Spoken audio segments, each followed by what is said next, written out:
الحمد لله نحمده ونستعينه ونؤمن به ونتوكل عليه ونعوذ بالله من شرور انفسنا ومن سيئات اعمالنا من يهد الله فلا مضل له ومن يضلل فلا هادي له اشهد ان لا اله الا الله وحده لا شريك له واشهد ان محمدا عبده ورسوله ارسله بالهدى ودين الحق ليظهره على الدين كله ولو كره المشركون. اللهم صل على محمد وعلى آل محمد كما صليت على إبراهيم وعلى آل إبراهيم وبارك على محمد وعلى آل محمد كما باركت على إبراهيم وعلى آل إبراهيم إنك حميد مجيد. أما بعد فإن خير الحديث كتاب الله خير الهدي هدي محمد صلى الله عليه وسلم وشر الأمور محدثاتها وكل محدثة بدعة وكل بدعة ضلالة وكل ضلالة في النار. أيها الإخوان والأخوات أوصيكم وإياي بتقوى الله. قال الله تعالى في قرآنه الكريم: أعوذ بالله من الشيطان الرجيم بسم الله الرحمن الرحيم. يا أيها الناس اتقوا ربكم الذي خلقكم من نفس واحدة وخلق منها زوجها وبث منهما رجالا كثيرا ونساء واتقوا الله الذي تساءلون به والأرحام إن الله كان عليكم رقيبا. يا أيها الذين آمنوا اتقوا الله وقولوا قولا سديدا يصلح لكم أعمالكم ويغفر لكم ذنوبكم ومن يطع الله ورسوله فقد فاز فوزا عظيما. يا أيها الذين آمنوا اتقوا الله حق تقاته ولا تموتن إلا وأنتم مسلمون. بسم الله الرحمن الرحيم. والله خلقكم ثم يتوفاكم ومنكم من يرد إلى أرذل الأمر لكي لا يعلم بعد علم شيئا إن الله عليم قدير. ബഹുമാന്യരായ സത്യവിശ്വാസികളായ സഹോദരന്മാരും സഹോദരികളും, സർവശക്തനായ അള്ളാഹുവിൻ്റെ വിധിവിലക്കളനുസരിച്ച് അങ്ങേയറ്റം തെറ്റുവോടെ ജീവിക്കുവാൻ ആദ്യമായി എന്നോടുന്ന പോലെ നിങ്ങളോടും വസിച്ചു. ഒക്ടോബർ 1 ലോക വയോജന ദിനമായി ആചരിക്കുകയാണ്. ഐക്യരാഷ്ട്ര സംഘടന 1991 മുതൽ ഇത്തരം ഒരു ദിനം ആചരിക്കുന്നതായി നമുക്ക് കാണാൻ സാധിക്കും. എന്തുകൊണ്ടാണ് ഇത്തരം ഒരു ദിനാചരണം അനിവാര്യമായി വന്നത് എന്ന് നമ്മൾ പരിശോധിക്കേണ്ട കാര്യമാണ്. ഇസ്ലാമികമായി പ്രായം ചെന്നവരോട് നമുക്കുണ്ടാകേണ്ട സമീപനം എന്താകുന്നു എന്ന് നമ്മൾ തിരിച്ചറിയേണ്ടതുണ്ട്. യഥാർത്ഥത്തിൽ ആധുനിക കാലഘട്ടത്തിൽ നേരത്തെ നമുക്ക് എല്ലാം ചെയ്തു തന്നിരുന്ന നമ്മുടെ മുതിർന്ന പൗരന്മാർ, അവരാണ് നമ്മൾ ഇന്ന് സീനിയർ സിറ്റിസൺ എന്ന് വിളിക്കാറുള്ളത്. അവർ അവഗണിക്കപ്പെടുകയോ അവരെ വേണ്ട രൂപത്തിൽ പരിഗണിക്കപ്പെടാതെ പോവുകയോ ചെയ്യുന്നു എന്ന് മനസ്സിലാക്കിയത് കൊണ്ടാണ് അവരെ ബഹുമാനിക്കാനും ആദരിക്കാനും പ്രത്യേകമായി ഉത്ബോധിപ്പിക്കപ്പെടുന്ന സന്ദർഭവും സാഹചര്യവും ഉണ്ടാകണം എന്നതുകൊണ്ടാണ് അത്തരം ഒരു ദിനാചരണം വേണ്ടി വന്നത് എന്ന് നമുക്ക് മനസ്സിലാക്കാൻ സാധിക്കും. മുമ്പ് കാലങ്ങളിൽ നമ്മൾ യാത്ര ചെയ്യാറുള്ള പൊതുവാഹനമായ ബസ്സുകളിൽ ഒരു പ്രായം ചെന്ന ആളെ കണ്ടാൽ നമ്മൾ എഴുന്നേറ്റ് കൊടുക്കുകയും അവർക്ക് ഇരിക്കാൻ വേണ്ട സൗകര്യവും ചെയ്തു കൊടുക്കുകയും ചെയ്യുമായിരുന്നു. എന്നാൽ ഇന്ന് പ്രായമേറെ ചെന്ന ആളെ കണ്ടാലും അനങ്ങാതെ അല്ലെങ്കിൽ കണ്ടില്ലെന്ന് നടിക്കുന്ന ഭാവത്തോടുകൂടി ഇരിക്കുന്ന, വിശിഷ്യ മൊബൈലിലേക്ക് നോക്കി കുത്തിയിരിക്കുന്ന ആളുകളെയാണ് നമുക്കിന്ന് കാണാൻ സാധിക്കുന്നത്. അതുകൊണ്ടാണ് പ്രത്യേകം ഒരു ബോർഡ് വെക്കേണ്ടി വന്നത്. ചില സീറ്റുകൾ സംവരണം ചെയ്തു സീനിയർ സിറ്റിസൺ, മുതിർന്ന പൗരന്മാർക്ക് എന്ന്. പക്ഷെ ആ ബോർഡ് അവിടെ തൂങ്ങി നിൽക്കുന്നു എന്നല്ലാതെ ഞാനൊരു മുതിർന്ന പൗരനാകുന്നു എന്ന് പറയാൻ എൻ്റെ അഭിമാനം എന്നെ സമ്മതിക്കാത്തത് കൊണ്ടും മറ്റുള്ളവർ അതിന് എഴുന്നേറ്റ് തരാൻ സന്നദ്ധമല്ലാത്തത് കൊണ്ടും ആ സീറ്റും ബോർഡും അങ്ങനെ കിടക്കുകയും അതിനിപ്പുറത്ത് നോക്കിക്കുട്ടിയായി പ്രായം ചെന്നവർ കാത്തിരിക്കുകയും ചെയ്യുന്ന രംഗമാണ് നമുക്ക് കാണാൻ സാധിക്കുന്നത്. ഈ ഒരു സാഹചര്യത്തിലാണ് വിശുദ്ധ ഖുർആനും പ്രവാചകനും നമുക്ക് ഇത്തരം കാര്യങ്ങളെ എങ്ങനെ ബോധ്യപ്പെടുത്തുന്നു എന്ന് പരിമിതമായ സമയത്തിനുള്ളിൽ നിന്ന് ആലോചിക്കാൻ ശ്രമിക്കുന്നത്. സഹോദരങ്ങളെ, നമ്മൾ ചിന്തിക്കുക. മനുഷ്യൻ്റെ ജീവിതത്തിലെ വിവിധ ഘട്ടങ്ങൾ നമുക്ക് കാണാൻ സാധിക്കും. ശൈശവം, ബാല്യം, യുവത്വം, വാർദ്ധക്യം എന്നൊക്കെ നമ്മൾ അതിനെ വിശേഷിപ്പിക്കാറ്. വളരെ ചെറിയ ശിശുക്കളായിരുന്ന കാലഘട്ടത്തിൽ ഉണ്ടാകുന്ന മനുഷ്യൻ്റെ അവസ്ഥയിൽ അവിടുന്ന് വളർന്ന് ബാല്യവും കൗമാരവും കഴിഞ്ഞ് യുവത്വത്തിലേക്ക് എത്തിപ്പെടുകയും ആവേശത്തിൻ്റെയും ഊർജ്ജസ്വലതയുടെയും പ്രസരിപ്പിൻ്റെയും കാലഘട്ടത്തിലൂടെ ഓടി നടക്കുകയും ചെയ്യുന്ന യുവത്വ കാലഘട്ടവും അതിനുശേഷം ക്ഷീണം ബാധിക്കുകയും രോഗം പിടിക്കുകയും അവശനായിത്തീരുകയും അങ്ങനെ വാർദ്ധക്യത്തിലേക്ക് കടന്നു വന്നുകൊണ്ട് മറ്റുള്ളവരെ ആശ്രയിക്കേണ്ടി വരുന്ന അല്ലെങ്കിൽ ആശ്രയം അനിവാര്യമായി വരുന്ന സാഹചര്യത്തിലേക്ക് നീങ്ങിപ്പോകുന്ന സാഹചര്യങ്ങൾ നമുക്ക് കാണാൻ സാധിക്കും. യഥാർത്ഥത്തിൽ നമ്മുടെ മുതിർന്ന ആളുകൾ, നമ്മുടെ മാതാപിതാക്കൾ അല്ലെങ്കിൽ മുതിർന്ന ആളുകൾ ഒരു കാലത്ത് നമുക്ക് വേണ്ടി, നമ്മുടെ കുടുംബത്തിന് വേണ്ടി, നമ്മുടെ സമൂഹത്തിന് വേണ്ടി അത്യധ്വാനം ചെയ്തവരാണ്. ദീർഘകാലം ഗൾഫുകളിൽ ജോലി ചെയ്ത് ഇന്ന് പ്രായം കൊണ്ട് അവശരായിരിക്കുന്ന ആളുകൾ നമുക്ക് കാണാൻ സാധിക്കും. ഈ പ്രായത്തിലും അവരോട് ചോദിച്ചാൽ അവർ പറയുന്നത് എനിക്കൊന്നുകൂടി പോകണം, എൻ്റെ കുടുംബം എന്നുള്ള കാര്യമാണ്. എൻ്റെ മക്കൾ അല്ലെങ്കിൽ എൻ്റെ പേരമക്കൾ അവരുടെ സുഖത്തിനും സൗകര്യത്തിനും വേണ്ടി പ്രായമേറെ ചെന്നും കഷ്ടപ്പെട്ടും യാത്രയിൽ ഒരുപാട് പ്രയാസങ്ങൾ അനുഭവിച്ചുകൊണ്ടും ഗൾഫ് നാടുകളിൽ പോയി വരുന്ന ആളുകൾ നമുക്ക് ഇന്നും കാണാൻ സാധിക്കും. ഈ ത്യാഗം ചെയ്തിരിക്കുന്ന ആ സഹോദരങ്ങളോട്, ആ ബഹുമാന്യരോട്, ആ മഹത് വ്യക്തിത്വങ്ങളോട് നമുക്കുള്ള കടമയും കടപ്പാടും ഉത്തരവാദിത്വം നിർവഹിക്കുവാൻ നാം സന്നദ്ധരാണോ എന്ന് നമ്മൾ പരിശോധിക്കേണ്ടതുണ്ട്. ഇവിടെയാണ് വിശുദ്ധ ഖുർആനിൻ്റെ ചില പരാമർശങ്ങൾ നമുക്ക് ശ്രദ്ധേയമായിത്തീരുന്നത്. ഞാൻ ആദ്യമായി നമ്മുടെ ശ്രദ്ധയിൽപ്പെടുത്തിയത് സൂറത്തുൽ നഹ്ലിലെ 16-ാമത്തെ അധ്യായത്തിലെ 70-ാമത്തെ വചനമാണ്. അവിടെ അള്ളാഹു പറയുന്നു, വല്ലാഹു ഖലഖക്കും സുമ്മ യതവഫാക്കും. അള്ളാഹു നിങ്ങളെ സൃഷ്ടിച്ചു, സുമ്മ യതവഫാക്കും, പിന്നെ അവൻ നിങ്ങളെ മരിപ്പിക്കുകയും ചെയ്യും. ആർക്കും നിഷേധിക്കാൻ കഴിയാത്ത രണ്ട് യാഥാർത്ഥ്യങ്ങളാണ്. നമ്മളിവിടെ ജനിച്ചു എന്നുള്ളത് യാഥാർത്ഥ്യമാണെങ്കിൽ അതുപോലെ തന്നെ ഉറപ്പാണ് മരിക്കും എന്നുള്ളത്. ഏത് മതവിശ്വാസിയായിരുന്നാലും മതനിഷേധിയായിരുന്നാലും ഇത് അംഗീകരിക്കാതിരിക്കാൻ നിർവാഹമില്ല. ആർക്കും നിഷേധിക്കാൻ കഴിയാത്ത ഒരു സത്യമാണ്. അത് പറഞ്ഞുകൊണ്ട് അള്ളാഹു പറയുന്നു, വമിൻകും മൻ യുറദ്ദു ഇലാ അർദലിൽ ഉമരി. നിങ്ങളിൽ ചില ആളുകൾ ഏറ്റവും ആവശ്യമായ പ്രായത്തിലേക്ക് എത്തിപ്പെടും എന്നാണ് അള്ളാഹു വിശദീകരിക്കുന്നത്. എന്താണ് ആ സന്ദർഭത്തിൻ്റെ അവസ്ഥ?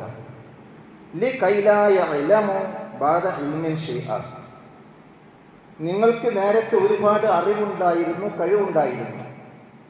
പക്ഷേ ഇപ്പോൾ നിങ്ങളൊക്കെ അത് അറിയാത്ത ഒരു അവസ്ഥയിൽ എത്തിപ്പെടുന്നു എന്നാണ്. ഈ കൈലായ ഇലമോ, നിങ്ങൾക്ക് അറിഞ്ഞുകൂടാത്ത, പലതും മറന്നുപോകുന്ന അല്ലെങ്കിൽ ഓർമ്മിക്കാൻ കഴിയാത്ത, പറഞ്ഞത് തന്നെ പറഞ്ഞുകൊണ്ടിരിക്കുന്ന, ചോദിച്ചത് തന്നെ ചോദിച്ചുകൊണ്ടിരിക്കുന്ന ഒരു അവസ്ഥയിലേക്ക് മനുഷ്യൻ തിരിച്ചു പോകും എന്ന് അള്ളാഹു സുബ്ഹാനഹു വ തആല സൂചിപ്പിക്കുന്നു. ഇന്നല്ലാഹ അലീമുൻ ഖദീർ. അള്ളാഹു സർവജ്ഞനും സർവശക്തനുമാകുന്നു എന്ന് തുറന്നുകൊണ്ട് ഉണർത്തുകയും ചെയ്യും. പ്രിയപ്പെട്ടവരെ, നമ്മൾ ആലോചിച്ചു, ഇത് മനുഷ്യൻ്റെ ജീവിതത്തിൻ്റെ ഒരു ഘട്ടമാണ്. പ്രായമേറെ ചെന്ന് അവശനായി വാർദ്ധക്യത്തിലേക്ക് എത്തിപ്പെടുമ്പോൾ നേരെ തിരിച്ച് ഒരു കുട്ടിക്കാലത്തേക്ക് പോകുന്നു. നമ്മുടെ നാട്ടിലൊരു ചൊല്ലുണ്ട്, 6ഉം 60ഉം തുല്യമാണ് എന്ന്. 6 വയസ്സുള്ള ഒരു കുട്ടിയുടെ അവസ്ഥയിലേക്കാണ് 60 വയസ്സുള്ള ഒരു സീനിയർ സിറ്റിസൺ കടന്നു ചെല്ലുന്നത്. അപ്പോൾ പലതും ഓർമ്മിക്കാൻ കഴിയുന്നില്ല, പലതും മറന്നു പോകുന്നു. അല്ലെങ്കിൽ പല കാര്യങ്ങളെ സംബന്ധിച്ചതും ചോദിച്ചത് കൊണ്ട് ചോദിക്കുന്നു. ചെറിയ കുട്ടികൾ അങ്ങനെയാണല്ലോ. പാപ്പയോട് അത് ചോദിച്ചു, എന്താ ഉപ്പ എന്ന് ചോദിച്ചാൽ വീട്ടിൽ ചോദിക്കും, അതെന്താണ് അങ്ങനെ ചോദിച്ചുകൊണ്ടേയിരിക്കും. പ്രായം ചെന്ന ആളുകളുടെയും സ്വഭാവം അങ്ങോട്ട് ഞാൻ തിരിച്ചു പോകുന്നത്. നമ്മൾ വീട്ടിലൊരാൾ വന്ന് ആരാ വന്നത് ചോദിക്കും, വീട്ടിൽ ചോദിക്കും ആരാ വന്നത്. ഒരു 3 പ്രാവശ്യം ഉത്തരം പറയുമ്പോൾ നമ്മുടെ മനസ്സ് മാറി, നിങ്ങളോടല്ലേ പറഞ്ഞതെന്നാവും. അവിടെ പ്രശ്നം. 3 പ്രാവശ്യം ആരാ വന്നത് എന്ന് പ്രായം ചെന്ന ഉപ്പയോ ഉമ്മയോ നമ്മളോട് ചോദിക്കുമ്പോൾ 4ാമത്തെ പ്രാവശ്യം നിങ്ങളോടല്ലേ പറഞ്ഞത് എന്ന് ചോദിക്കുന്നിടത്തേക്ക് ഞാനും നിങ്ങളും മാറുന്നു. നേരെ മറിച്ച വാപ്പയോ നിങ്ങൾ 4 പ്രാവശ്യമല്ല 100 പ്രാവശ്യം ചോദിച്ചാലും ഒരു കുട്ടിയുടെ ചോദ്യത്തിന് സംതൃപ്തിയോടുകൂടി മറുപടി പറയുന്നവനായിരുന്നു ആ വാപ്പ. വീണ്ടും വീണ്ടും വിശദീകരിച്ച് പറയുകയാണ് അവർ ചെയ്തിരുന്നത്. പക്ഷെ നമുക്കത് ഉൾക്കൊള്ളാൻ കഴിയുന്നില്ല. അപ്പോൾ നമ്മൾ ആലോചിക്കേണ്ടതുണ്ട്, അങ്ങനെയുള്ള ഒരു പ്രായത്തിന്റെ വ്യത്യാസം അനുസരിച്ചുകൊണ്ട് നേരത്തെ അറിവുണ്ടായിരുന്ന കാര്യങ്ങൾ മറന്നു പോകുന്ന ഒരവസ്ഥയിലേക്ക് എത്തിപ്പെടും എന്ന്, അഥവാ ദീർഘായുസ് ഉണ്ടാകുമ്പോൾ ശിശുക്കളുടെ സാഹചര്യത്തിലേക്ക് മനുഷ്യൻ എത്തിപ്പെടുന്നു എന്ന് അള്ളാഹു സൂചിപ്പിക്കുന്നു. മറ്റൊരിടത്ത് അള്ളാഹു പറയുന്നു, നോക്കൂ, നമ്മൾ സൂറത്തു റൂമിലെ 54-ാമത്തെ വചനം, അല്ലാഹുല്ലദീ ഖലഖകും മിൻ ലഅഫിൻ, അള്ളാഹു നിങ്ങളെ ബലഹീനതയിൽ നിന്ന് സൃഷ്ടിച്ചിരിക്കുന്നു. ദുർബലനാണല്ലോ ജനിച്ചു വരുന്ന മനുഷ്യൻ. നമ്മൾ ആലോചിച്ച് നോക്കൂ, പിറന്നു വീഴുന്ന മനുഷ്യക്കുഞ്ഞ് കരയാൻ മാത്രം കഴിയുന്നവനാണ്. മുട്ടയിൽ നിന്ന് വിരിഞ്ഞ് പുറത്തു വരുന്ന ഒരു കോഴിക്കുഞ്ഞ് തുള്ളിച്ചാടി നടക്കുകയും കൊത്തിപ്പൊരുക്കി തിന്നുകയും ചെയ്യും. ഇന്ന് ജനിച്ചു വീണ ഒരു പശുക്കുട്ടി സ്വന്തം കാലിൽ തുള്ളിച്ചാടി നടക്കുകയും അമ്മയുടെ മുലപ്പാൽ ചപ്പി കുടിക്കുകയും ചെയ്യും. പക്ഷെ ഒരു മനുഷ്യക്കുഞ്ഞിന് അതിന് പോലും മറ്റുള്ളവരുടെ സഹായം ആവശ്യമായി വരുന്നു എന്നാണ് നമുക്ക് ബോധ്യപ്പെടുന്നത്. അപ്പോൾ മറ്റുള്ളവരെ ഏറെ ആശ്രയിക്കേണ്ടി വരുന്ന ബലഹീനനായ ഒരു അവസ്ഥയിലാണ് നമ്മുടെ തുടക്കം. അല്ലാഹു പറഞ്ഞു, ഖലഖകും മിൻ ലഅഫിൻ, നിങ്ങളുടെ ബലഹീനതയിൽ നിന്നാണ് നാം സൃഷ്ടിച്ചത്. സുമ്മ ജഅല മിൻ ബഅദി ലഅഫിൻ ഖുവ്വ, പിന്നെ ഈ ബലഹീനതയ്ക്ക് ശേഷം നിങ്ങൾക്ക് നാം ശക്തി നൽകി, കഴിവ് നൽകി, ആരോഗ്യം നൽകി, യുവത്വം നൽകി, ആയുഷ്, അതിൻ്റെ ശ്രദ്ധേയമായ ഘട്ടമായി നിങ്ങൾ മാറി. അന്ന് ആവേശമുണ്ട്, ഊർജ്ജസ്വലതയുണ്ട്, പ്രസരിപ്പുണ്ട്, ഓടിച്ചാടി നടക്കാനുള്ള താല്പര്യമുണ്ട്. ആ എല്ലാമുള്ള ഒരു യുവത്വ കാലഘട്ടത്തിലേക്ക്, ശക്തമായ ഒരു കാലഘട്ടത്തിലേക്ക് നിങ്ങൾ തിരിച്ചു വരുന്നു. വീണ്ടും അല്ലാഹു പറയുന്നു, വശൈബ, പിന്നീട് അവന് നര ബാധിക്കുകയും, യഖ്ലുഖു മാ യശാ വഹുവൽ അലീമുൽ ഖദീർ, അള്ളാഹ് അവൻ ഉദ്ദേശിച്ച മാതിരി അള്ളാഹു സൃഷ്ടിക്കുന്നു. എന്നിട്ട് അവൻ സുമ്മ ജഅല മിൻ ബഅദി ഖുവ്വത്തിൻ ലഅഫ വശൈബ, അങ്ങനെ ആ ശക്തിയുടെ കാലഘട്ടത്തിന് ശേഷം വീണ്ടും ദുർബലതയിലേക്കും ബലഹീനതയിലേക്കും നരയിലേക്കും അവൻ തിരിച്ചു വരുന്നു എന്നുള്ളതാണ് മനുഷ്യന്റെ അവസ്ഥ എന്ന് സൂചിപ്പിക്കുന്നു. സൂറത്തു യാസീൻ നമുക്ക് സുപരിചിതമായ സൂറയാണ്. അതിൽ 68-ാമത്തെ വചനം അവിടെ അള്ളാഹു പരാമർശിക്കുന്നു, വമൻ നുഅമ്മിറുഹു നുനക്കിസുഹു ഫിൽ ഖൽഖ്, ആർക്കെങ്കിലും അള്ളാഹു ദീർഘായുസ് നൽകിയാൽ അവന്റെ സൃഷ്ടിപ്പിൽ, അവന്റെ പ്രകൃതിയിൽ അവൻ തലതിരിഞ്ഞു വരും. അതാണ് ഞാൻ നേരത്തെ പറഞ്ഞ തലതിരിവ്. കുട്ടിയുടെ പ്രായത്തിലേക്ക് പോകും. നേരത്തെ അറിവില്ലാത്ത കുട്ടി, ദുർബലനായ കുട്ടി, ബലഹീനനായ കുട്ടി ശക്തനായി തിരിച്ചു വന്ന് വീണ്ടും ബലഹീനതയിലേക്ക് തിരിച്ചു പോകും എന്ന വിശദീകരണം. അതിനെവിടെ അള്ളാഹു ഉപയോഗിച്ചിരിക്കുന്നു, നുനക്കിസുഹു ഫിൽ ഖൽഖ്, അവന്റെ സൃഷ്ടിപ്പിൽ തലതിരിച്ചു വരും അവൻ. പക്ഷെ അള്ളാഹു ചോദിക്കുന്നു, അഫലാ യഅഖിലൂൻ, എന്നിട്ടും അവരെന്ത് ചിന്തിക്കുന്നില്ല, എന്നിട്ട് ധിക്കാരിയായി നടന്നു പോവുകയാണ്. മറിച്ച് അതിനെക്കുറിച്ച് ചിന്തിക്കാൻ അള്ളാഹു നമുക്ക് നിശ്ചയിച്ചിരിക്കുന്ന അറിവും കഴിവും അതിൻ്റെ പാരമ്യത്തിലെത്തിയിട്ട് വീണ്ടും തിരിച്ച് അറിവില്ലായ്മയിലേക്കും ഓർമ്മക്കുറവിലേക്കും ബലഹീനതയിലേക്കും ക്ഷീണത്തിലേക്കും അവശതയിലേക്കും തിരിച്ചു വന്നിട്ടും എന്തുകൊണ്ട് മനുഷ്യ നിന്നെ സൃഷ്ടിച്ച് സംവിധാനിച്ചിരിക്കുന്ന പടച്ചതമ്പുരാന്റെ ആ സൃഷ്ടി മഹാത്മ്യത്തെക്കുറിച്ച് നീ ബുദ്ധി കൊടുത്ത് ആലോചിക്കാൻ തയ്യാറാവുന്നില്ല, നീ ചിന്തിക്കുന്നില്ല എന്നാണ് അള്ളാഹുവിന്റെ ചോദ്യം. അഫലാ യഅഖിലൂൻ, അവരെന്തുകൊണ്ട് ചിന്തിക്കുന്നില്ല? അതുകൊണ്ട് പ്രായം ചെന്നവർ നമ്മൾ ആലോചിക്കുക, ഈ പ്രപഞ്ചത്തിലെ ഈ സൃഷ്ടി സംവിധാനത്തിലെ മാറ്റങ്ങളും പരിവർത്തനങ്ങളും തിരിച്ചറിഞ്ഞുകൊണ്ട് നമ്മൾ അള്ളാഹുവിനെ അറിയാൻ, അവനെ മനസ്സിലാക്കുവാൻ, അവൻ നമുക്ക് വേണ്ടി ഒരുക്കി വെച്ചിരിക്കുന്ന എല്ലാ നിയന്ത്രണാധികാരങ്ങളും അവന്റെ കയ്യിലാണ് എന്ന് തിരിച്ചറിയാൻ നമുക്ക് പിടിച്ചു വെക്കാൻ കഴിയുമായിരുന്നു. ഞാൻ വിചാരിക്കുക, എനിക്ക് എൻ്റെ ബാല്യത്തിൽ കഴിഞ്ഞു കൂടണം, എന്തെങ്കിലും മാർഗമുണ്ടോ? ഞാൻ തീരുമാനിക്കുന്നു, ഞാൻ എന്ന് യുവാവായി കഴിയണം. നിവൃത്തിയുണ്ടോ നമുക്ക്? ആർക്കെങ്കിലും സാധിക്കുമോ എന്ന് യുവാവായി തന്നെ കഴിയണം എന്ന് തീരുമാനിച്ചാൽ യുവാവായി ജീവിക്കാൻ? മനസ്സിൽ യുവത്വം ഉണ്ടാകും, ശാരീരികമായി യുവത്വം ഉണ്ടാകില്ല. അപ്പോൾ നമ്മൾ ആലോചിച്ചു, ഈ മാറ്റം അള്ളാഹുവിന്റെ അധികാരമാണ്. നമുക്ക് പറയാൻ സുഖമാണ്. ഞാൻ പലപ്പോഴും സൂചിപ്പിച്ചതുപോലെ മൈ ബോഡി മൈ ചോയ്സ് എന്നൊക്കെ പറയാൻ സുഖം. എൻ്റെ ബോഡി എൻ്റെ ചോയ്സാണ്, എൻ്റെ സ്വാതന്ത്ര്യമാണ്. പക്ഷെ വന്നിടത്തും സ്വാതന്ത്ര്യമില്ല, തിരിച്ചു പോകുന്നിടത്തും സ്വാതന്ത്ര്യമില്ല, അതിനിടത്തും സ്വാതന്ത്ര്യമില്ല. നമുക്കാകെയുള്ള സ്വാതന്ത്ര്യം എന്താ? നന്മ വേണമെങ്കിൽ നന്മ ചെയ്യാം, തിന്മ വേണമെങ്കിൽ തിന്മ ചെയ്യാം. ആ പ്രകൃതത്തോടു കൂടിയാണ് നമ്മൾ സൃഷ്ടിക്കപ്പെട്ടത്. അപ്പോൾ നമ്മൾ ഈ ശരീരത്തിലെ മാറ്റങ്ങളും അവസ്ഥകളും മനസ്സിലാക്കി ചിന്തിക്കാൻ, പഠിക്കാൻ, അള്ളാഹുവിനെ അറിയാൻ, പ്രായമേറെ ചെല്ലുമ്പോഴും ആ അള്ളാഹുവിനോടുള്ള ഭക്തിയും സൂക്ഷ്മതയും ഓർമ്മയും നിലനിർത്താൻ നമുക്ക് സാധിക്കണം എന്നുള്ളതാണ് നമുക്ക് മുതിർന്നവരെ ഓർമ്മപ്പെടുത്താനുള്ള കാര്യം. എന്നാൽ മറ്റുള്ളവരോട് നമുക്ക് പറയാനുള്ളത്, ഈ മുതിർന്നവരെ ബഹുമാനിക്കുക, ആദരിക്കുക, അവർക്ക് ആവശ്യമായിരിക്കുന്ന സൗകര്യങ്ങൾ ചെയ്തു കൊടുക്കുക, അവർക്ക് വേണ്ട പരിചരണങ്ങളും ചികിത്സകളും ശുശ്രൂഷകളും നൽകുക. ഇത്തരത്തിലുള്ള ഒരുപാട് കാര്യങ്ങൾ നമുക്ക് നിർവഹിക്കാനുണ്ട്. റസൂലുള്ളാഹി സ്വല്ലല്ലാഹു അലൈഹി വസല്ലം തിരുമേനി നമ്മെ സൂചിപ്പിക്കുന്നു, മല്ലം യർഹം സഗീറനാ വലം യുവഖിർ കബീറനാ. ചെറിയവരോട് കരുണ കാണിക്കാത്തവരും മുതിർന്നവരെ ബഹുമാനിക്കാത്തവരും നമ്മിൽപ്പെട്ടവരല്ല. ഫലൈസ മിന്നാണ്. എന്താ നമ്മിൽപ്പെട്ടവരല്ല എന്ന് പറഞ്ഞാൽ?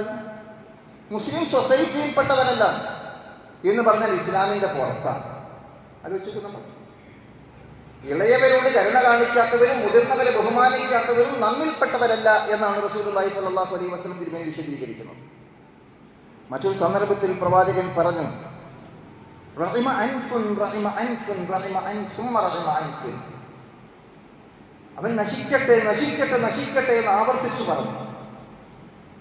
സ്വഹാബിവര്യൻ പ്രവാചകനോട് ചോദിച്ചു, മൻ യാ റസൂലല്ലാഹ്, ആരെക്കുറിച്ചാണ് റസൂൽ അങ്ങയിൽ പറഞ്ഞുകൊണ്ടിരിക്കുന്നത്? നശിക്കട്ടെ നശിക്കട്ടെ എന്ന് ശപിച്ചുകൊണ്ടിരിക്കുന്ന ആരെക്കുറിച്ചാണ്? റസൂലുള്ളാഹി സ്വല്ലല്ലാഹു അലൈഹി വസല്ലം അതിന് മറുപടി നൽകി, ഖാല മൻ അദ്റക അബവൈഹി ഇൻദൽ കിബർ അഹദുഹുമാ ഔ കിലീഹിമാ ഫലം യദ്ഖുലുൽ ജന്ന. അവിടെ പ്രവാചകൻ പറഞ്ഞ മറുപടി എന്താണ്? അവർ മാതാപിതാക്കൾ, ആ മാതാപിതാക്കൾ ഒരാളെയോ രണ്ടാളെയോ പ്രായം ചെന്നവരായി അവർക്ക് ലഭിച്ചു,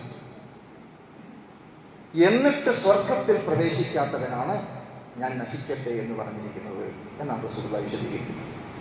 പ്രിയപ്പെട്ടവർ, നമ്മൾ ആലോചിച്ചു, നമുക്കൊരു പ്രായം ചെന്ന് ഉപ്പയോണ്ട് പറഞ്ഞാൽ അതുകൊണ്ട് സ്വർഗം നേടാം എന്നാണ് അല്ലാഹുവിന്റെ പ്രവാചകൻ നമുക്ക് പഠിപ്പിക്കുന്നത്. നമ്മളതൊരു ഭയങ്കര ബാധ്യതയായി, വല്ലാത്തൊരു ബുദ്ധിമുട്ടായി, എന്തോ ഒരു പ്രയാസമായിട്ടാണ്. പ്രായം ചെന്ന ഉപ്പയും ഉമ്മയും ഉണ്ടാവുകയും അവരെ വേണ്ട രൂപത്തിൽ പരിചരിക്കുകയും അവരെ ശുശ്രൂഷിക്കുകയും അവർക്ക് വേണ്ട ഒത്താശകൾ ചെയ്തു കൊടുക്കുകയും ചെയ്യാൻ സൗഭാഗ്യം ലഭിച്ചവന് സ്വർഗപ്രവേശമാണുള്ളത് എന്ന് പഠിപ്പിക്കപ്പെടുമ്പോൾ അതിൻ്റെ ശ്രേഷ്ഠതയും മഹത്വവും എത്ര വലുതാകുന്നു എന്ന് പ്രിയപ്പെട്ടവരെ നമ്മൾ ആലോചിക്കേണ്ടതുണ്ട്. അതുകൊണ്ട് പ്രായം ചെന്നവരോടുള്ള അങ്ങേയറ്റത്തെ ബഹുമാനം, അതുപോലെ തന്നെ പ്രായം ചെന്നവർ മനസ്സിലാക്കേണ്ടതാണ് ചെറിയവരോട് കരുണ കാണിക്കണം എന്നുള്ളത്. പ്രിയപ്പെട്ടവരെ, നമ്മൾ ആലോചിക്കുക, ഞാനും നിങ്ങളും വളർന്ന കാലഘട്ടമല്ല ഇന്ന്. നമുക്കൊരു സാധാരണ ഫോൺ പോലും പരിചയം ഉണ്ടായിരുന്നില്ല. ആ നമ്പർ ഇങ്ങനെ കറക്കുന്നൊരു ഫോണ്. ഗൾഫിലുള്ള ഉപ്പനെയോ ഉമ്മനെയോ കിട്ടണമെങ്കിൽ കത്തയച്ചിട്ട് ആഴ്ചകളും മാസങ്ങളും കാത്തിരിക്കേണ്ടി വന്ന ഗതികേട്. അഥവാ ഫോൺ സംവിധാനം ആദ്യമായി തുടങ്ങിയപ്പോൾ ഒരു ട്രങ്ക് കോൾ ബുക്ക് ചെയ്ത് മണിക്കൂറുകൾ കാത്തിരുന്ന രംഗം എൻ്റെ മുമ്പിൽ ഇരിക്കുന്ന മുതിർന്ന ആളുകൾക്ക് ഓർമ്മയുണ്ടായി. നമ്മൾ ജനിച്ചപ്പോൾ ഫോണില്ലാത്ത ഒരു യുഗം, അവിടുന്ന് ഫോൺ വന്ന ഒരു യുഗം, അവിടുന്ന് ഇങ്ങോട്ട് കടന്നു വന്നാൽ അന്നുണ്ടായിരുന്ന വളർച്ചയും വികാസവും ഒക്കെ കാണാൻ കഴിയും. നമ്മുടെ കുട്ടികളോ നമ്മുടെ പേരക്കുട്ടികളോ അവർ വീഴുന്നത് തന്നെ ഈ ഫോണിനകത്താണ്. ഇന്ന് അവർ ജനിച്ചു വരുന്നത് സോഷ്യൽ മീഡിയയുടെ അത്തരം സൗകര്യങ്ങളും സന്ദർഭങ്ങളും മനസ്സിലാക്കിക്കൊണ്ടാണ്.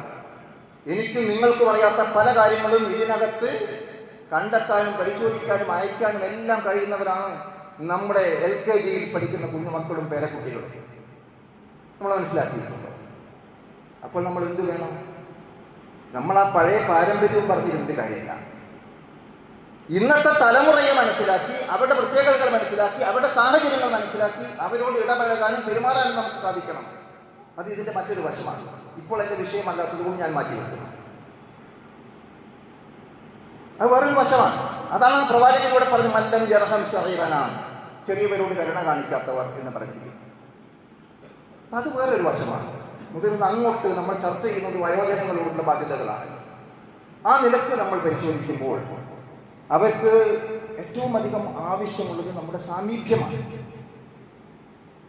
അവർക്ക് നമ്മളോട് ഒത്തുചേർന്ന് സംസാരിക്കാനുള്ള അവസരങ്ങളാണ്. അവർക്ക് അവരുടെ ശാരീരികമായ പ്രശ്നങ്ങൾക്കുള്ള പ്രയാസങ്ങൾ നീങ്ങിക്കിട്ടാനുള്ള സാഹചര്യങ്ങളാണ്.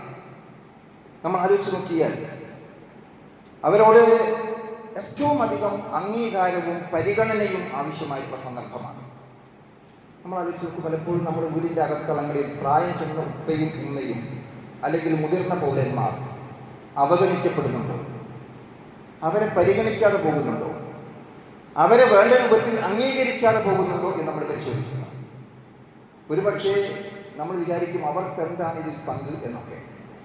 നമ്മുടെ ബിസിനസ്, നമ്മുടെ കാര്യങ്ങൾ, നമ്മുടെ കുടുംബത്തിലെ മറ്റേർപ്പാടുകൾ, നമ്മുടെ കുടുംബവുമായി ബന്ധപ്പെട്ട പരിപാടികൾ, ഇതൊക്കെ കൂടിയാലോചിക്കുമ്പോഴും ചർച്ച ചെയ്യുമ്പോഴും ഒരുപക്ഷെ അവർക്ക് വിലപ്പെട്ട അഭിപ്രായങ്ങൾ നിർദ്ദേശിക്കാൻ സമർപ്പിക്കാൻ സാധിച്ചില്ലെങ്കിലും അവരോട് കാര്യങ്ങൾ കൂടിയാലോചിക്കുകയും ചർച്ച ചെയ്യുകയും അവരുടെ അനുമതി വാങ്ങുകയും അവരുടെ സമ്മതം വാങ്ങുകയും അവരെ വേണ്ട രൂപത്തിൽ പരിഗണിക്കുകയും ചെയ്താൽ എന്തെന്നില്ലാത്ത മാനസികമായ സന്തോഷം അവർക്കുണ്ടാകും. പക്ഷേ നമ്മുടെ ചർച്ചകൾ ഒരിടത്തും അവരുടെ സാന്നിധ്യം ഉണ്ടാകുന്നില്ല എങ്കിൽ അവരുടെ മനസ്സിൽ അവഗണനാ മനോഭാവം ഉണ്ടാകും. ഈ അവഗണനാ മനോഭാവം അവരെ കൂടുതൽ തളർത്തുകയും അവരെ ക്ഷീണിപ്പിക്കുകയും ചെയ്യും. ഇവിടെ നമ്മൾ തിരിച്ചറിയേണ്ട കാര്യമാണ്, അവർക്കാവശ്യമായ അംഗീകാരവും പരിഗണനയും വേണ്ട രൂപത്തിൽ നൽകാൻ നമുക്ക് സാധിക്കണം എന്നുള്ളത്. അതാണ് അവർ ആശ്രയം ആവശ്യമുള്ളവരാണ്. മുമ്പ് നമുക്ക് ആശ്രയം തന്നവരാണ്. നമ്മൾ ആലോചിച്ച് നോക്കൂ, നമ്മൾ ചെറുതായിരുന്ന കാലഘട്ടത്തിൽ എത്ര വർഷങ്ങളോളമാണ് ഉപ്പയുടെയും ഉമ്മയുടെയും സൗകര്യങ്ങൾ നമ്മൾ അനുഭവിച്ചത്. ആ സൗകര്യങ്ങളും നേട്ടങ്ങളും നമ്മൾ മനസ്സിലാക്കുമ്പോൾ അവിടെ നമുക്ക് ആ രൂപത്തിൽ അവന് വേണ്ട രൂപത്തിൽ പരിഗണിക്കാൻ സാധിക്കണം എന്നുള്ളത് നമുക്ക് ബോധ്യപ്പെടും.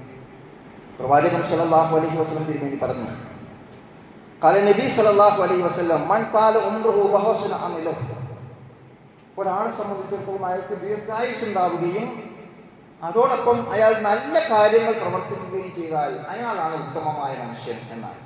പ്രവാചകനോട് ഒരു ഗ്രാമീണനായ മനുഷ്യൻ ചോദിച്ചു, മൻ ഖൈറു റിജാലി യാ മുഹമ്മദ്, മുഹമ്മദ് ആരാണ് ജനങ്ങളിൽ ഏറ്റവും ഉത്തമൻ എന്ന് ചോദിച്ചപ്പോൾ അതിന് പ്രവാചകൻ പറഞ്ഞ മറുപടിയാണ്, കുറേ ആയുസ്സുണ്ടായിട്ട് കാര്യമില്ല, ആ ഉള്ള ആയുഷ് കാലത്ത് നല്ലത് പ്രവർത്തിക്കാൻ സാധിക്കുകയും ചെയ്ത മനുഷ്യനാകുന്നു നല്ല മനുഷ്യൻ എന്നാണ്. മറ്റൊരു ഹദീസിൽ നമുക്ക് കാണാൻ സാധിക്കും, അന്ന റസൂലുള്ളാഹി സ്വല്ലല്ലാഹു അലൈഹി വസല്ലം ഖാല മൻ ശാബ ശൈബതൻ ഫീ സബീലില്ലാഹ്, ഒരു മനുഷ്യൻ അദ്ദേഹത്തിന്റെ മുടി നരബാധിക്കുന്നു, അത് വെളുത്തുകൊണ്ടിരിക്കുന്നു, എന്തിന്റെ മാർഗത്തിൽ? ഫീ സബീലില്ലാഹ്, അല്ലാഹുവിന്റെ മാർഗത്തിൽ അധ്വാനിച്ചതിന്റെ ഫലമായി.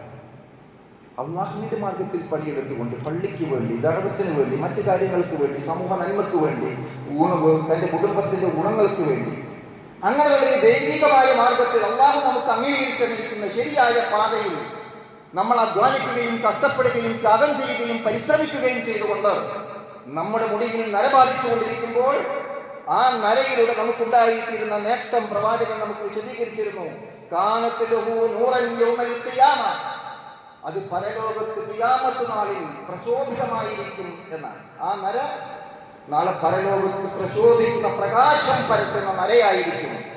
പ്രിയപ്പെട്ടവരെ, പ്രായം ചെന്ന എൻ്റെ മുതിർന്ന സഹോദരങ്ങളെ, നമുക്ക് സൂചിപ്പിക്കാനുള്ളത് ആ നിലക്ക് അംഗീകരിക്കപ്പെടുന്ന ഒരു വലിയ വ്യക്തിത്വങ്ങളായി തീരാൻ നമ്മൾ പരിശ്രമിക്കുക. അല്ലാഹു അനുഗ്രഹിക്കുമാറാകട്ടെ.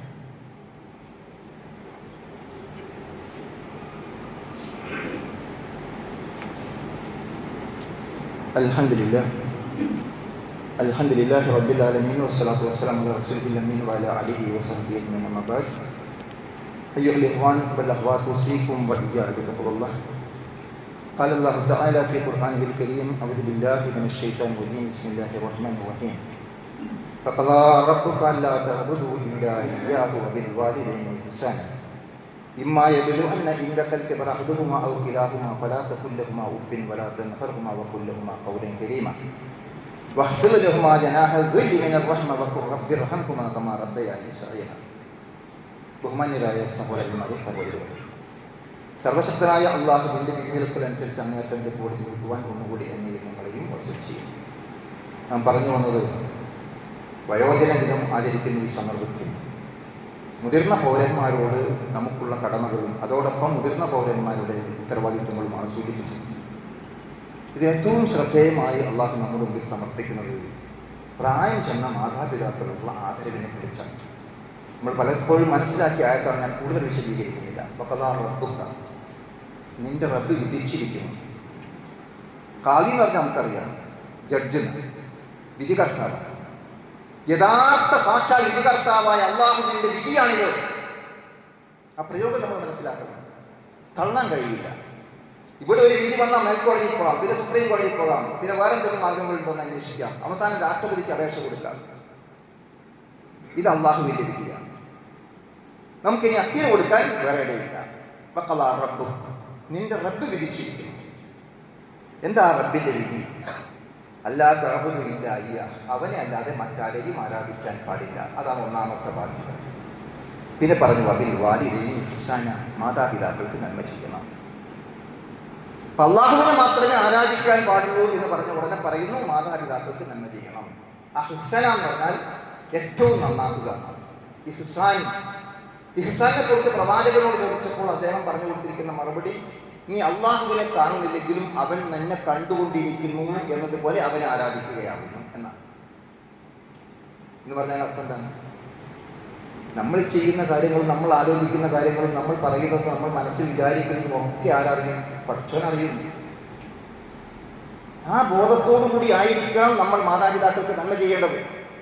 ഒരുപക്ഷെ പുറമെ ഉപ്പനെയും ഉമ്മനെയും പരിഹരിക്കുന്നുണ്ടാവാം, അവർക്ക് വേണ്ട പണം അയച്ചു കൊടുക്കുന്നുണ്ടാവാം, അവരെ വേണമെങ്കിൽ വൃദ്ധസദനത്തിൽ ചേർന്ന് ഫീസ് അടയ്ക്കുന്നുണ്ടാവാം. പക്ഷെ മനസ്സ് എവിടെ നിൽക്കുന്നു എന്നതാണ് പ്രശ്നം. ഇന്നമല്ല അർമാലു ബിന്നിയ്യാത്ത്, നിങ്ങളുടെ പ്രവർത്തനം നിയ്യത്തനുസരിച്ചു കൊണ്ടാണ്. അപ്പൊ നമ്മുടെ മനസ്സറിയുന്ന പടച്ചതമ്പുരാൻ നമ്മൾ കണ്ടുകൊണ്ടിരിക്കുന്നു എന്ന ബോധത്തോടു കൂടി ആയിരിക്കണം നമ്മൾ ആ പ്രവർത്തനം നിർവഹിക്കേണ്ടത്. അതാണ് ഇഹ്സാൻ എന്ന് പറയുന്നത്. അള്ളാഹു വ്യക്തമാക്കുന്നു. നമ്മുടെ വിഷയം അവിടെയാണ്. മാതാപിതാക്കളോട് സാധാരണ ബഹുമാനം ആദരവൊക്കെ വേണം. പക്ഷെ അള്ളാഹ് ഇവിടെ പ്രത്യേകം എടുത്തു പറഞ്ഞിരുന്നു. എസ്പെഷ്യലി എന്താ പറഞ്ഞത്? അവരിൽ രണ്ടാളോ രണ്ടിലൊരാളോ വാർദ്ധക്യം പ്രാപിച്ചവരായി നിന്റെ അടുത്തുണ്ടായാൽ. നോക്കൂ നമ്മൾ അള്ളാഹുവിന്റെ പ്രയോഗം. വാർദ്ധക്യം പ്രാപിച്ചവരായി, വയോജനങ്ങളായി, സീനിയർ സിറ്റിസണായി, ഉപ്പയോ ഉമ്മയോ അല്ലെങ്കിൽ രണ്ടാളുമോ രണ്ടിലൊരാളോ നിന്റെ സമീപത്തുണ്ടായാൽ നീ എന്തു വേണം? ഫലാ തഖുൽ ലഹുമാ ഉഫ്ഫിൻ, അവരോട് നീ ചേ എന്ന് പോലും പറയാൻ പാടില്ല. ചേ എന്നുള്ളതിന് ഒച്ച ഉണ്ടാകണമെന്നില്ല, നമ്മുടെ മനസ്സിൻ്റെ ഉള്ളിൽ നിന്നുണ്ടായാൽ മതി. നമ്മൾ ആലോചിച്ച് നോക്കൂ. ഉമ്മയുടെ മടിത്തട്ടിൽ മലമൂത്ര വിസർജനം ചെയ്തിരുന്ന കാലഘട്ടം ഉണ്ടായിരുന്നു. അന്ന് കുട്ടികളെ കെട്ടിക്കാടുന്ന പാമ്പേഴ്സ് ഉണ്ടായിരുന്നില്ല. മനസ്സിലായോ? ഞാൻ നിങ്ങളൊക്കെ ചെറുതായപ്പോൾ ആ സാധനമില്ല. ഉമ്മന്റെ ഉപ്പന്റെയും മടിയിലാണ് നമ്മൾ മൂത്രം വെച്ചത്, മലമൂത്ര വിസർജനം നടത്തിയത്. ആ മലവിസർജനം നടത്തിയപ്പോൾ വളരെ സ്നേഹത്തോടുകൂടി മാറോട് ചേർത്ത് പിടിച്ചുകൊണ്ട് നമ്മുടെ നെറ്റിത്തടകളിൽ ചുംബനം തന്നിരുന്ന ഉമ്മ, ആ ഉമ്മ വീട്ടിനകത്തുനിന്ന് കാർക്കിച്ച് തുപ്പിപ്പോയാൽ നിങ്ങളുടെ മനസ്സിലൊരു അലോസരമുണ്ടോ? ആ ഉണ്ടെങ്കിൽ അതാണ് ചേ. പല നിങ്ങൾ അവരോട് എന്ന് പോലും പറയരുത് എന്ന് പറഞ്ഞാൽ അതാണ്. നമുക്ക് മനസ്സിലായോ? മനസ്സിൽ പോലും ഒരു ചേ വരാൻ പാടില്ലാത്ത വിധം ശ്രദ്ധയും സൂക്ഷ്മതയും ജാഗ്രതയും ഉണ്ടാകണം എന്ന് അള്ളാഹു പഠിപ്പിക്കുന്നു. എന്നിട്ട് പറഞ്ഞു, അതുകൊണ്ട് അവസാനിപ്പിച്ചില്ല അള്ളാഹു. വീണ്ടും അള്ളാഹു തുടരുകയാണ്, വലാ തൻഹർഹുമ, അവരെ നീ അധിക്ഷേപിക്കരുത്. ഞാൻ സാധാരണ പറയുന്നത്, ഞാനിനി ഒന്നും പറയുന്നില്ല, പറഞ്ഞിട്ടൊരു അബദ്ധവും വേണ്ട, അല്ലേ? നമ്മൾ ആരും പറക്കാനാണ്. ഞാനിനി എന്തേ പറഞ്ഞിട്ടൊരു അബദ്ധം സംഭവിക്കണം, ഞാൻ ഒന്നും മിണ്ടുന്നില്ല. നല്ല പറഞ്ഞാൽ എന്താണെന്നറിയോ? വക്കുല്ലഹുമാ കോലം കഴിയുമ്പോൾ നീ മിണ്ടാണ്ടിക്കണ്ട, മാന്യമായ വാക്ക് പറയുകയും വേണം. നോക്ക്, നമ്മളെ വിട്ടില്ല. നീ അവരോട് മാന്യമായ വാക്ക് പറയുകയും വേണം എന്നാ പറഞ്ഞത്. വക്കുല്ലഹുമാ കോലം കഴിയുമ സാധിക്കുമോ നമുക്ക്? നമ്മളൊക്കെ തോറ്റുപോകുക അവിടെയാണ്. പ്രായം ചെന്ന ഒരു ഉപ്പയെയും ഉമ്മയെയും പരിഹരിക്കേണ്ട ഘട്ടമുണ്ടെങ്കിൽ ഞാനും നിങ്ങളും പരാജയപ്പെട്ടു പോകുമോ എന്ന് സഹോദരങ്ങളിൽ നമ്മൾ ഭയപ്പെടണം. അള്ളാഹു വീണ്ടും പറയുന്നു, വിനയത്തിന്റെ ചിറക് കാരുണ്യത്തോടു കൂടി അവരുടെ മുമ്പിൽ താഴ്ത്തി കൊടുക്കണം. എങ്ങനെ വിശദീകരിക്കാൻ എനിക്കറിയില്ല. ചിറക് താഴ്ത്താൻ പറഞ്ഞാൽ തന്നെ വിനയം. പിന്നെ വിനയത്തിന്റെ ചിറക് എന്ന് പറഞ്ഞാൽ എന്താ? അത് കാരുണ്യത്തോടു കൂടി താഴ്ത്താൻ പറഞ്ഞാൽ എന്താ അർത്ഥം? നമുക്ക് നമ്മൾ ചിറകടിച്ച് പാറി പറന്നു പോകാൻ ആഗ്രഹിക്കുന്ന മനുഷ്യനെ അവന്റെ ചിറക് താഴ്ത്തി വിനയാന്വിതമായി, ലവ് ബേർഡ്സ് നമ്മുടെ കൈകളിൽ വന്ന് ചിറക് താഴ്ത്തി വിനയത്തോടു കൂടി ഇരിക്കും. നമ്മൾ കണ്ടിട്ടില്ലേ? കൈ ഇങ്ങനെ പിടിച്ചെടുത്താൽ മതി. ഇതേമാതിരി ആ ഉപ്പയുടെയും ഉമ്മയുടെയും മുമ്പിൽ വിനയാന്വിതനായി കടന്നു വരാൻ നമുക്ക് സാധിക്കുമോ? വളരെ ലളിതമായ ഉദാഹരണത്തിലൂടെയാണ് അള്ളാഹു പറഞ്ഞത്, വിനയത്തിന്റെ ചിറക് കാരുണ്യത്തോടു കൂടി അവരുടെ മുമ്പിൽ താഴ്ത്തി കൊടുക്കുക. ഇതൊക്കെ ചെയ്താലും അവരെ തൃപ്തിപ്പെടുത്താൻ നിങ്ങൾക്ക് കഴിയില്ല. അവർ നമുക്ക് ചെയ്തുന്നിരിക്കുന്ന അനുഗ്രഹങ്ങൾക്ക് നന്ദി കാണിക്കാൻ നമുക്ക് സാധ്യമല്ല. അതുകൊണ്ട് എന്തു വേണം? അവസാനം നീ പടച്ചോട് പറഞ്ഞേ, എന്താ പറയേണ്ടത്? പടച്ചോൻ ചെറുപ്പത്തിൽ എന്നെ എത്ര കാരുണ്യത്തോടു കൂടിയാണ് അവളെ വളർത്തിയത്. അവരെന്തുമാത്രം സ്നേഹമാണ് എനിക്ക് വേണ്ടി ചൊരിഞ്ഞു വന്നത്. അതിന് പകരം കൊടുക്കാൻ എൻ്റെ കയ്യിലൊന്നുമില്ല. അതുകൊണ്ട് നാഥ, നീ അവരോട് കരുണ കാണിക്കണമേ എന്ന് ആത്മാർത്ഥം വേണ്ടി അവർക്ക് വേണ്ടി ദുആ ചെയ്യുക എന്നാണ് അള്ളാഹുവിന്റെ കൽപ്പന. ആയത്തിന്റെ തുടക്കം നമ്മൾ ശ്രദ്ധിക്കണം. നിന്റെ റബ്ബ് വിധിച്ചിരിക്കുന്നു എന്നാണ്. തള്ളാൻ കഴിയാത്ത ദൈവവിധിയാണ്, അള്ളാഹുവിൻ്റെ കൽപ്പനയാണ്. അത് പാലിച്ചുകൊണ്ട് അങ്ങേയറ്റം സൂക്ഷ്മതയോടെ തെക്കുവയോടുകൂടി ജീവിക്കുവാൻ ആ പ്രായം ചെന്നിരിക്കുന്ന ഉപ്പയെയും ഉമ്മയെയും വേണ്ട രൂപത്തിൽ പരിചരിക്കാൻ നമുക്ക് സാധിക്കണം എന്നുള്ളതാണ് അള്ളാഹു സുബ്ഹാനഹു വ തആല ഇവിടെ നമുക്ക് പഠിപ്പിച്ചു തരുന്നത് നമുക്ക് കാണാൻ സാധിക്കും. നമ്മൾ ആലോചിച്ച് നോക്കൂ, ആ നിലക്കുള്ള ബഹുമാനവും ആദരവും യൂസുഫ് നബി അലൈഹി ഇസ്ലാമിന്റെ ചരിത്രം പറയുന്നിടത്ത് നമുക്ക് കാണാൻ സാധിക്കും.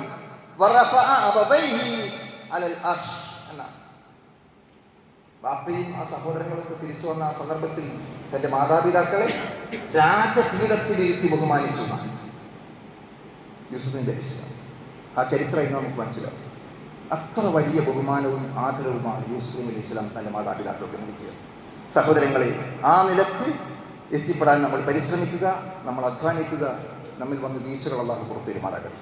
അതോടൊപ്പം നമ്മൾ പ്രാർത്ഥിക്കേണ്ട ചില പ്രാർത്ഥന പ്രവാചകൻ പഠിപ്പിച്ചിട്ടുണ്ട്. ഒന്ന്, മാതാപിതാക്കൾക്ക് വേണ്ടിയുള്ള പ്രാർത്ഥന, ചെറുപ്പത്തിൽ അവരെന്നെ തീറ്റിപ്പോയി വളർത്തിയതുപോലെ നാഥ നീ അവരോട് കാരുണ്യം കാണിക്കണമേ എന്ന് അവർക്ക് വേണ്ടി ദുആ ചെയ്യുക. മറ്റൊരു കാര്യം, തഅവ്വദു ബി കലിമാതി കാന നബി സല്ലല്ലാഹു അലൈഹി വസല്ലം യതഅവ്വദു ബിഹിന്ന.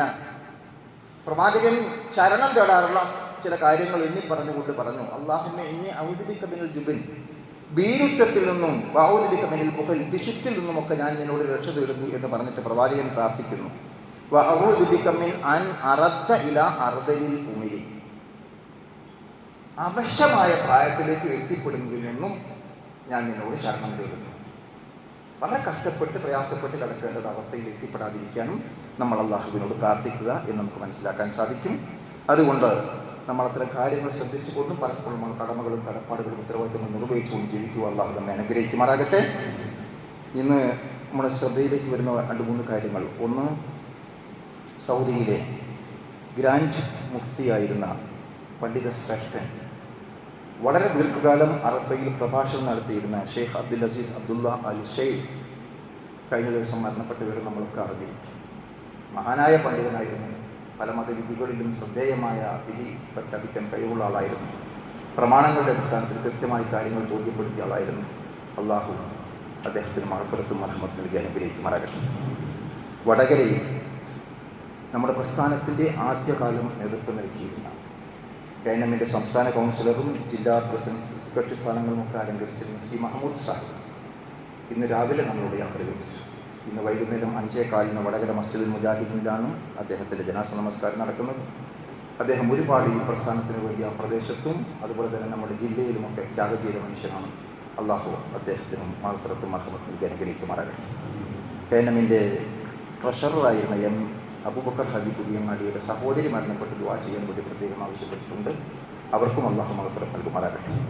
നമ്മുടെ കുടുംബക്കാരും സ്വന്തക്കാരും ബന്ധുക്കളുമായി പലരും മരണപ്പെട്ടു പോയിട്ടുണ്ട്. അത് അവർക്കെല്ലാം നിങ്ങൾ മഗ്ഫിറത്തും റഹ്മത്തും പ്രദാനം ചെയ്യുകയും അവരെ നമ്മെ ജന്നാത്തുൽ ഫിർദൗസിൽ ഒരുമിച്ച് കൂട്ടി അനുഗ്രഹിക്കുകയും ചെയ്യണമേ.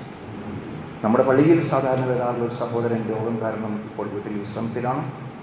അദ്ദേഹത്തിൻ്റെ രോഗം പൂർണ്ണമായി ശരിയാക്കി കൊടുക്കുകയും ആരോഗ്യം മെച്ചപ്പെടുത്തി കൊടുക്കുകയും ചെയ്യണമേ. മറ്റ് രോഗം കൊണ്ട് പ്രയാസപ്പെടുന്നവർക്കും നിശ്ചിത നൽകുകയും ആരോഗ്യവും മെച്ചപ്പെടുത്തി കൊടുക്കുകയും ചെയ്യണമേ. നാഥൻ, ലോകത്തിൻ്റെ വിവിധ ഭാഗങ്ങളിൽ പ്രയാസം അനുഭവിച്ചുകൊണ്ടിരിക്കുന്ന ആളുകൾ നമുക്കറിയാം. ഗസയിൽ നിന്നും അനുഭവിച്ചുകൊണ്ടിരിക്കുന്ന മർദ്ദിത ജനവിഭാഗത്തിൻ്റെ രോദനം നമ്മൾ കേട്ടുകൊണ്ടിരിക്കുകയാണ്. നാഥ, അവർ ജനിച്ച നാട്ടിൽ അവർക്ക് സ്വതന്ത്രമായി ജീവിക്കുവാൻ, അവിടെയുള്ള എല്ലാ പ്രയാസങ്ങളും നീങ്ങിക്കിട്ടുവാൻ നാഥ നീ അവരെ അനുഗ്രഹിക്കണമേ. اللهم اغفر للمؤمنين والمؤمنات والمسلمين والمسلمات الأحياء منهم والأموات إنك مجيب الدعوات يا قاضي الحاجات. اللهم اغفر لنا ولوالدينا رب ارحمهما كما ربيانا صغارا. اللهم اجرنا من النار، اللهم اجرنا من النار، اللهم اجرنا من النار. اللهم اعز الاسلام والمسلمين واذل الشرك والمشركين. اللهم اعز الاسلام والمسلمين واذل الشرك والمشركين. اللهم انصر اخواننا في فلسطين. اللهم انصر اخواننا في غزة. اللهم انصر اخواننا في فلسطين. اللهم انصر اخواننا في غزة. اللهم انهم مظلومون فانصرهم فضلا كاملا يا ارحم الراحمين. ربنا هب لنا من ازواجنا وذرياتنا قرة اعين واجعلنا للمتقين اماما. ربنا آتنا في الدنيا حسنة وفي الآخرة حسنة وقنا عذاب النار. آمين برحمتك يا ارحم الراحمين.